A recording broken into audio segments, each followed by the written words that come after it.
Good afternoon and welcome back from afternoon break. Hope you're all feeling caffeinated, ready for the next 30 minutes. So our session this afternoon is a bit of a panel discussion, a fireside chat, if you will. We're looking to discuss doing more with less against adversity. For the next 20 minutes or so, we hope to explore and provide you some insights that you can take back to the office with you tomorrow and start looking at some efficiencies and productivity and overcoming some of those challenges with limited resources. Before we begin, I'd like to invite our panel with us today. We've got Jane Warne, CEO and founder of Tomorrow's People.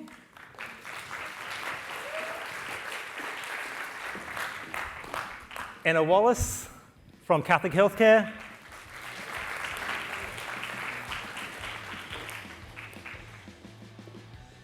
And Ben Crompton from KinCare.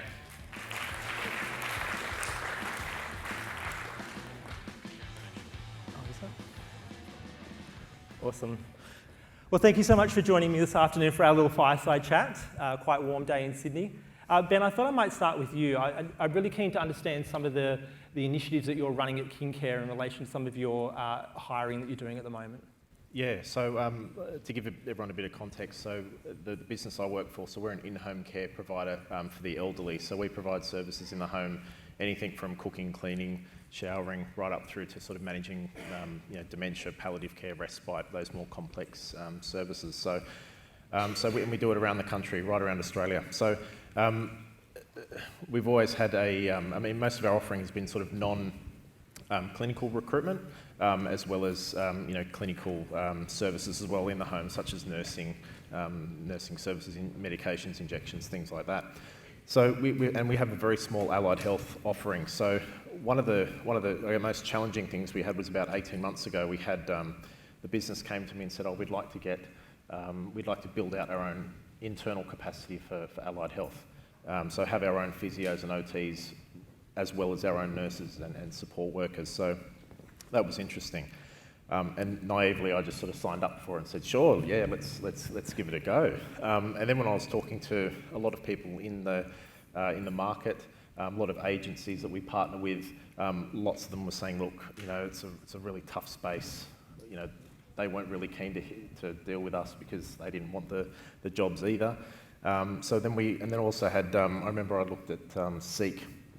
And I think it was the year of 2021, it was actually allied health recruitment was one of the top 3 most challenging sectors in the country. So, okay, great.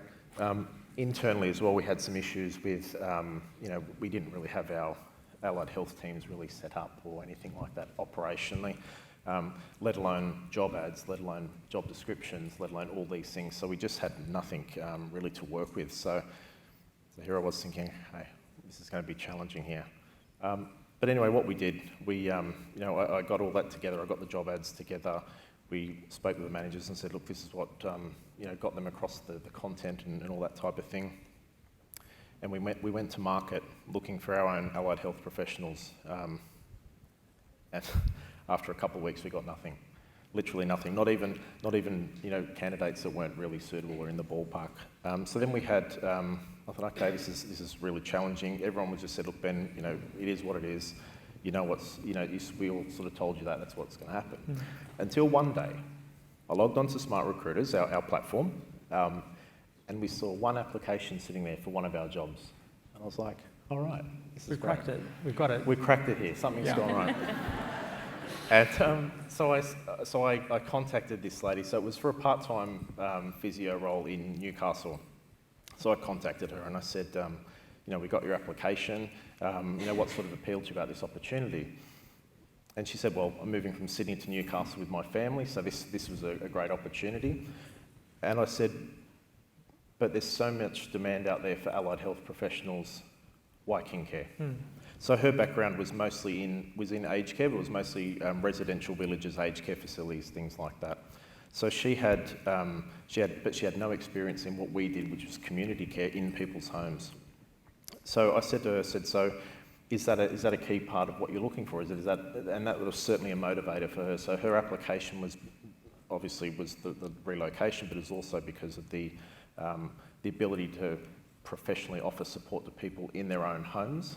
She had a much more scope professionally to come in and help our elderly customers. So I thought that was really interesting. I thought, okay, so that's the point of difference, because there's lots of jobs out there for physios and OTs and things like that. I thought this is interesting.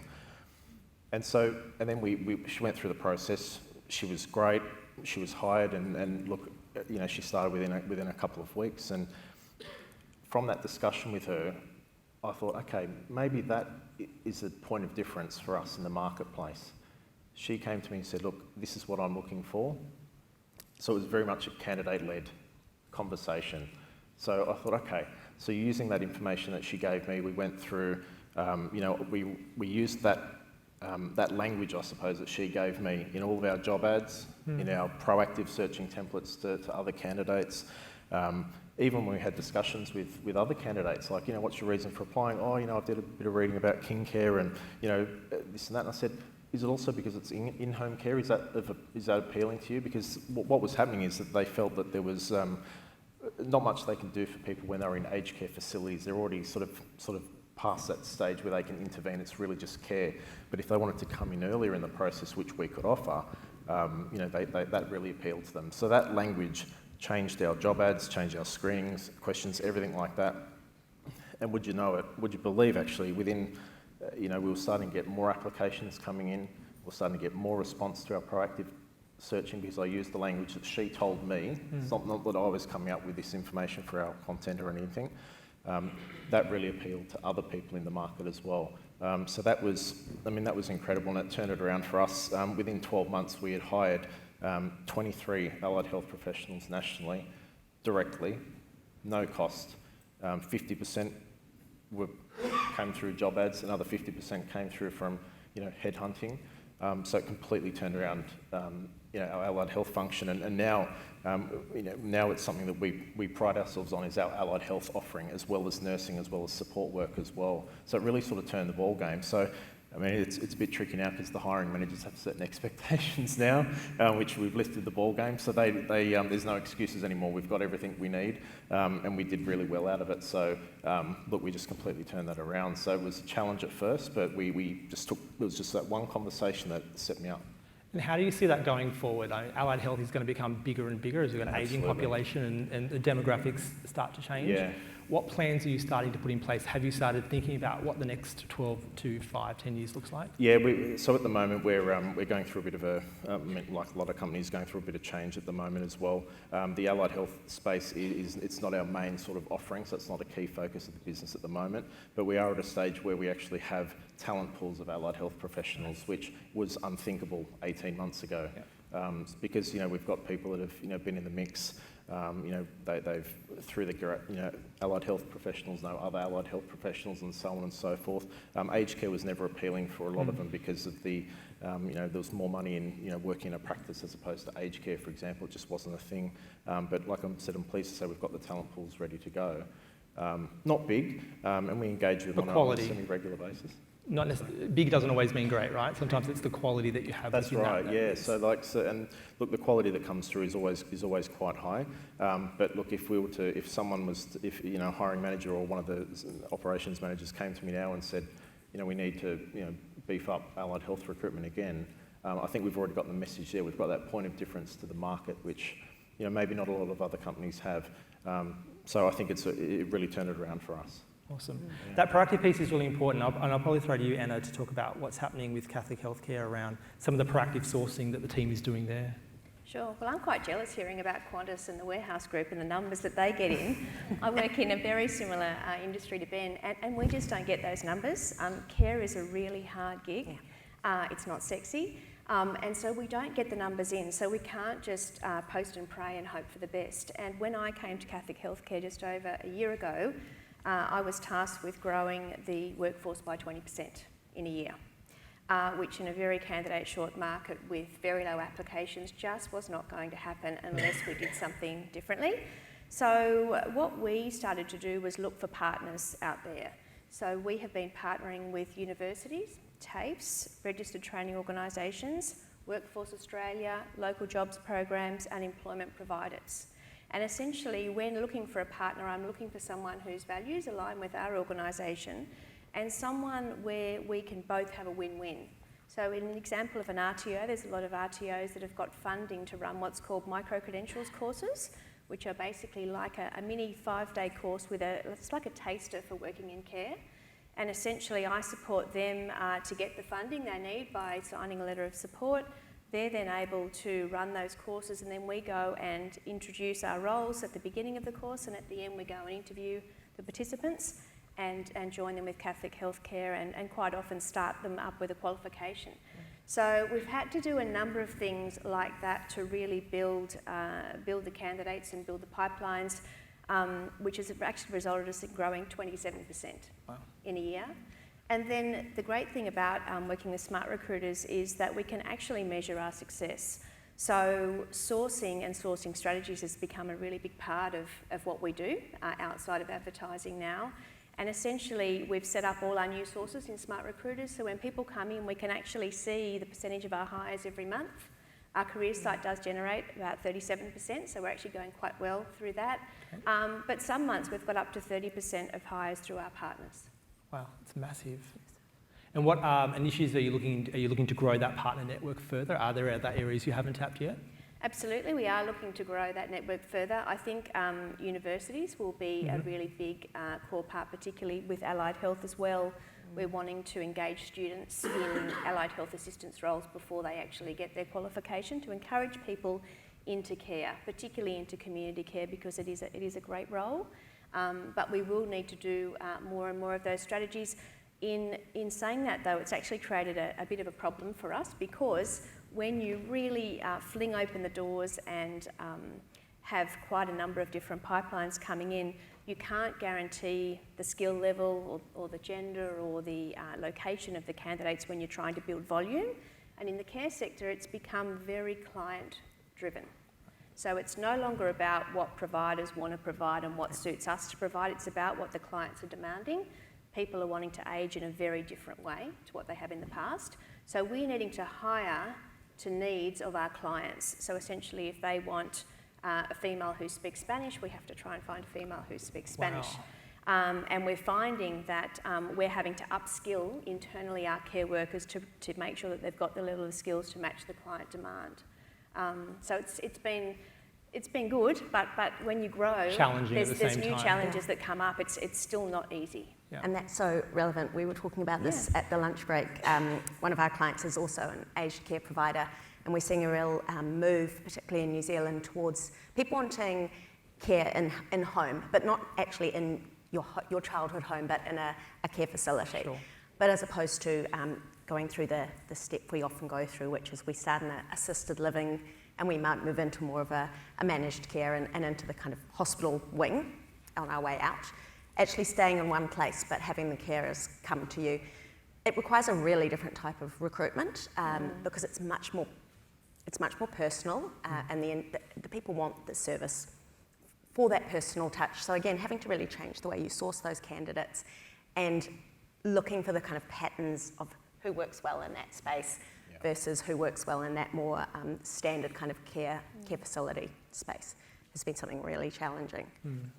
And do you find the New Zealand market very tight from a... I think Kim down there we could speak about this for hours and hours on end. We're coming out the other side. Yeah. We're not talking about COVID because we're talking about positive stories. The last 3 years have been extremely challenging from a labour perspective.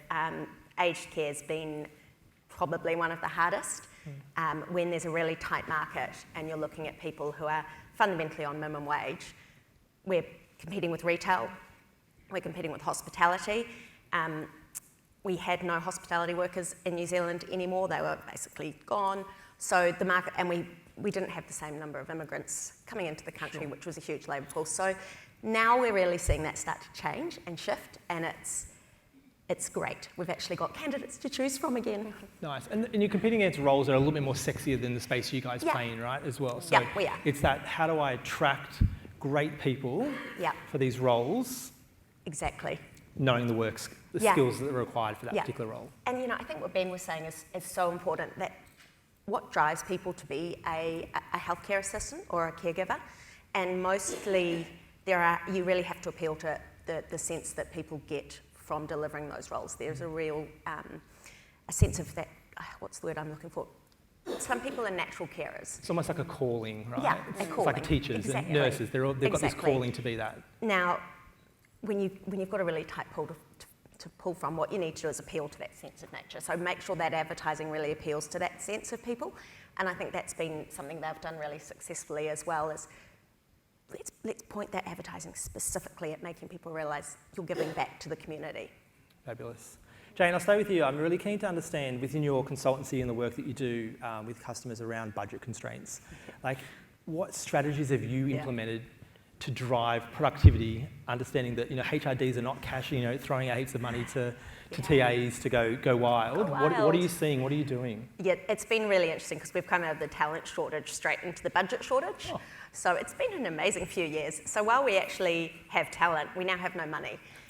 So as much as everyone will be like, yay, let's go and get some new sexy tools and make it revolutionised, we're having to work with what we've got. So the first thing we always say, and it's a bit of a theme today, is let's look at the data. Yes. Let's look at what works. What do we know works? Where are we getting our best candidates from? What's the best source, right? Okay, is it our website? Is it TikTok? Is it, how are we getting those? Let's focus our efforts into that because we know it works.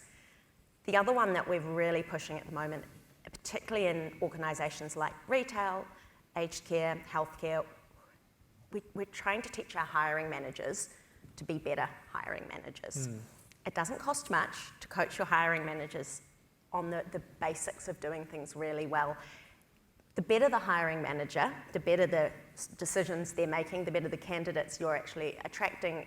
I had a great interview with the guy at the warehouse today. They were really awesome. You should go and talk to them too. The word of mouth works so well. And we also find that when the hiring managers are really engaged in the process, we see retention increase. And as much as we all love recruitment, when your budget's really tight, getting that retention figure up is so key. Correct. Yeah. From a candidate experience perspective, we're touching on the attraction. How are you guys, maintaining that level of professionalism within your organisation? What strategies are you putting in place to make sure you're not losing that top talent out the back? For us, it's really tailoring that experience. So there was lots of talk about tailoring that website and the personalisation. It's all about making sure what do our candidates want from an experience perspective. 9 times out of 10 with the clients we're working with, it's mobile. So pushing, even if it's making your career site more mobile friendly if you don't have the budget for more exciting tools.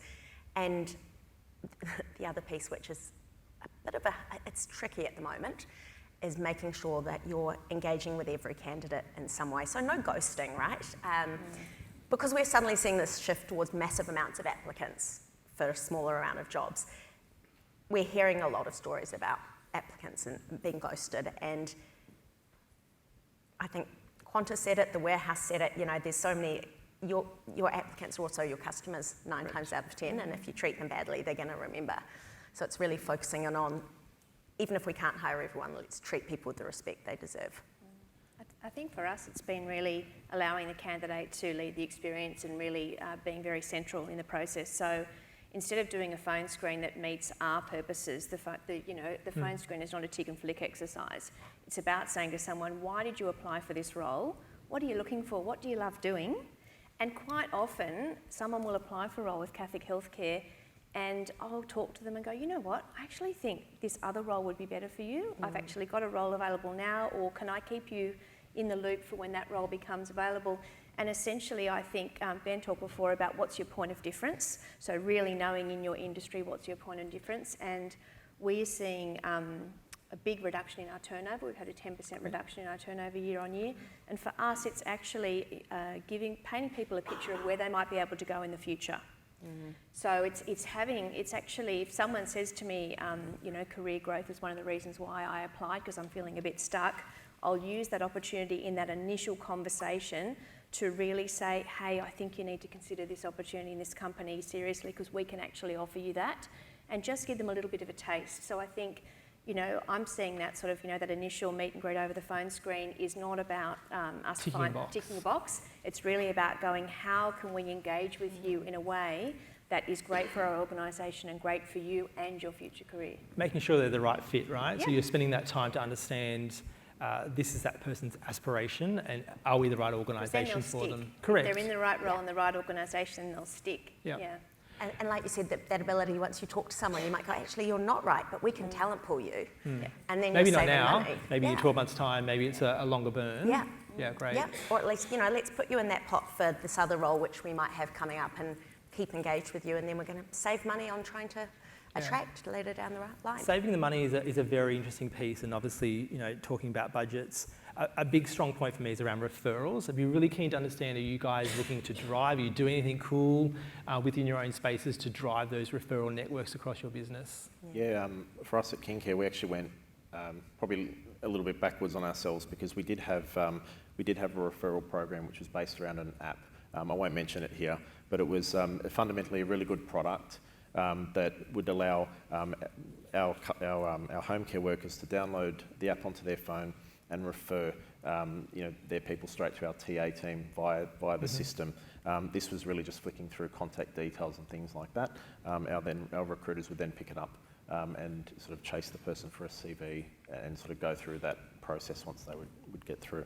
But we found that a lot of our support workers, they work in multiple locations. We're not sort of a centralised business. We all come into the office or anything like that, or even to an aged care facility. So we found that the engagement was really hard to keep that momentum going with the app. So it was costing us a bit in terms of annual fees, monthly fees, and things like that. And we just weren't getting the ROI on it. We found basically that not only was there lack of momentum, but it was also that our support workers weren't very tech savvy. So the thought of downloading an app just to send through some details, they would accumulate points and everything like that, and they'd be able to cash out those points, and that was appealing to them. But just again, without that promotion, that we had to do that on a regular basis to even make it work. So anyway, we looked at that and we thought, okay, if that's not working, what are we going to replace it with? So we looked at a couple of different things, and we ended up with basically a Google form, which a link which sits on our internal employee benefits page now. If someone wants to refer a friend or something like that, they complete the Google form, upload the CV ready to go. It then comes through to one of our team, who then it's all tracked through a basic spreadsheet, so it's a little bit manual. Once we get the CV, we upload it into a talent community in Smartrecruiters, and then we then allocate it out to the applicable job if there is a job available, or they sit in a sort of a talent community for another opportunity that might come up in the future. Yeah. So we sort of went from, again, an app, a product that was really good in theory, just didn't suit our business. So I think the key takeaway was really just to make sure that it is still fit for purpose, we're getting return on it. And look, we've sort of gone back to a spreadsheet and a Google form, but we've had more referrals. We did that about 6 months ago. We've had more referrals in the last 6 months than we have in the prior 12 months with the app. So clearly it works. I often hear meet candidates where they are, right? So if the technology is not suiting, people, process, technology, there's a beautiful harmony between the three. Yeah. So it's always ensuring that you are finding the right technology, but also finding them at the right spot as well. So that's right. It works well for your organisation. I just love that, because so often people are like, we're going to throw technology at the solution, and it actually overcomplicates that experience, and it's that fit for purposeness. And absolutely. Because we've got a similar thing with the aged care clients, is they don't want to download apps on their mobile because it takes up room, and that's so simple. I love that. Yeah, it just went to a very spreadsheet, and we utilise Smartrecruiters in the talent communities a lot more now, and it's turned out great. We're getting a lot more hires through the manual process, almost free of charge. Of course, we still reward people with gift cards and things like that. That was my question. You've obviously taken away the incentive program that was behind the app. Yes. Are you still doing some form of incentive for employees? Absolutely, yeah. So we've moved away. So the app was all about building up points. The more people you refer, not necessarily sending through CVs, it was just the more people you refer. So we had one lady in Tasmania, God love her, who basically referred almost everyone in her town for a job. And look, she was building up points left, right and centre, but we weren't getting anything out of it. So we sort of, again, when we sort of had to move away from that solution, we had to provide something else ready to go. And we've gone back to sort of gift cards. So once someone completes a certain amount of time, they get X amount of dollars and so forth. So we've gone back to the gift card. just see it in some of the small New Zealand towns. We would Same have people thing. doing the exact same Yeah, thing. that's The right. entire town. I Yeah. mean, to be fair, in some small New Zealand towns, the entire town works for one company. So That's right, it's and quite look, common. you know, you still want to encourage, you know, people like that to refer, because Yeah. usually they're quite good. But when we don't have any vacancies in small towns in northern Tasmania, it just wasn't, the ROI just wasn't there. Put it that way. And are you doing anything with Catholic Healthcare around referrals at the moment? We are. We've got our own referral program, which feeds directly actually into the back end of Smartrecruiters. And the great thing is the person will tell you that they were referred and who they were referred by, which makes life very easy. Reporting is a lot yeah. easier, not having to A bit chase. like him though, a big focus for us has actually been referrals, but it's also been internal promotions, so those internal hires. So we're seeing a really big increase in internal hires, in people moving from one team to another, or you know, progressing forward in their career. And I love how in Smartrecruiters we can see that they're an employee straight away, or add the employee badge if we notice that it's not there. And it just really gives us a way of caring for particular candidates. I spoke to a lady yesterday. She actually applied for 3 different roles in Catholic Healthcare simultaneously over 24 hours. Wow. So I rang her. Determined to get in. Yeah, I could see she was an employee. I Absolutely. said, why are you applying? She said, I'm on a maternity leave contract. It's an administration role. It's a step up. It ends in 2 weeks. And I really want to stay progressing my career. And she actually had a background in IT, so she'd done a diploma, a Cert 3, a Cert 4, and not worked in IT in Australia, but had overseas. And she was applying for generalist administration roles and rostering roles, but I saw she'd also applied for an IT role. And so I said to her, what role do you really want? And she said, I actually really want the IT role. So I said, okay, let me get back to you. Got on the phone to my colleague who's managing the IT role, gave her the name, and we were on Smartrecruiters together, looking at her profile, going through the jobs, looking at her background, looking at her resume, and then we're tagging the different line managers going, who wants her? Yeah, first in, And best dressed. it was just so collaborative. Yeah. And I think that's what I love about the platform and about the ability to work closely with line managers, colleagues and candidates, that we can all talk to one another for the best outcome, whatever job that may be now or later. Yeah. And I think from a candidate experience too, that's really good, because her expectation was, I've just applied for 3 jobs, but the fact that you went to the next level and had conversations with other managers, you went to that is above and beyond, you know, very good candidate experience. So she would have, you know, absolutely loved that, and to get an opportunity like that should be yours for a long time. So Exactly. that's great. And even if she hadn't got one of the opportunities, I bet she'd be going and saying such lovely things about your organisation, you know, in the market. Anything special in your world, Jane, around referrals that you've seen with, I know you work across Yeah. a variety of customers, Yeah. both Smartrecruiters and others in the industry. Look, it's very much the same. I think the key thing is that tailoring to the type Sure. of applicants we have. We see a lot of referral schemes. Most are financially based. You know, once a person's been in the organisation for a certain amount of time. It's really powerful. We do have issues, one client in particular in the retail volume recruitment space, where similar people refer all the time because they want the cash. Yep. But the quality is poor and it's bogging up the system. So they've actually made the call to take the referral scheme away because it's just not working. And we're trying to look at new and creative ways of how we can encourage that without putting a financial reward on it, so Sure. they don't just throw everybody in their small town at the system. Yeah, I mean, I see customers doing things like point-based systems. Yeah. We have a customer, I don't think they're in the room today, they do annual leave add-ons to their employees' annual leave balances as well for successful placements of referrals as well. So I think there's a whole raft of things that customers could look at to enhance that experience. Yeah, I think someone mentioned hoodies. That sounds fun. Hoodies? Yeah, getting a Absolutely, hoodie. everyone loves a bit of swag and a Who bit of doesn't hood. want swag? No, perfect. So that brings our time together to an end today. So sincerely thank you for joining us today and sharing your insights. I really appreciate it. Anna, Ben and Jane will be hanging around for the afternoon. So if you do have any questions, please feel free to reach out to them. And thanks for joining our fireside chat today.